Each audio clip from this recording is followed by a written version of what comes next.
Triste nouvelle, mais ma caméra ne fonctionne plus. Donc je vais être obligée d'utiliser la caméra de l'ordinateur, désolée pour ça. Tout ce que je voulais vous dire, c'est que je rentre de 10 jours de voyage en Chine, c'était vraiment incroyable. Donc je vais bientôt publier une vidéo long format sur YouTube pour vous montrer tout ça. En attendant, je voulais vous donner un petit aperçu de la beauté de ce pays. Donc c'est parti! La première étape, c'était Pékin. Sous un grand ciel bleu, on a eu de la chance. On a visité la cité interdite, qui est grandiose. Il y avait plein de monde évidemment, mais à vrai dire, je m'étais attendue à pire.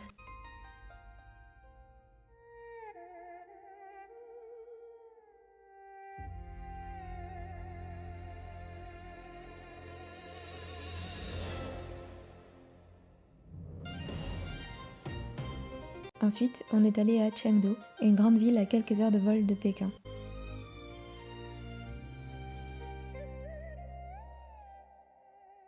L'ambiance était très différente puisque la ville est bien plus chaude et humide que Pékin.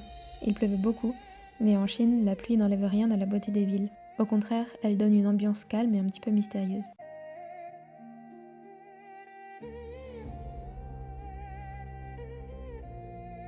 En plein centre-ville de Chengdu, au milieu des gratte-ciel et des centres commerciaux immenses et luxueux, j'ai visité un temple qui était comme un refuge de paix et de tranquillité au milieu de l'animation de la ville. Les gens viennent allumer une bougie ou bien écrire une prière sur un morceau de bois rouge et la suspendre aux branches d'un arbre.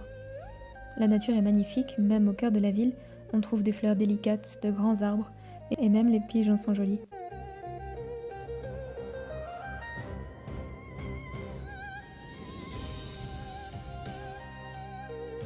On a bien sûr goûté à la cuisine locale, on s'est promené dans la ville et on est aussi allé au théâtre.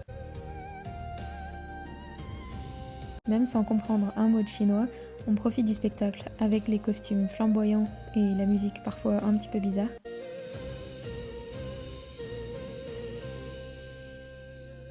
Enfin, le dernier arrêt, c'était Gubei, un village artificiel qui est niché au pied de la Grande Muraille. Le cadre est incroyable, un décor médiéval, des ruelles tranquilles et désertes.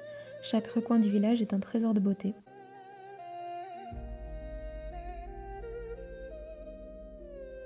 Et le soir, lorsque la nuit tombe et les lumières du village s'allument peu à peu, on a l'impression d'entrer dans un film du studio Ghibli.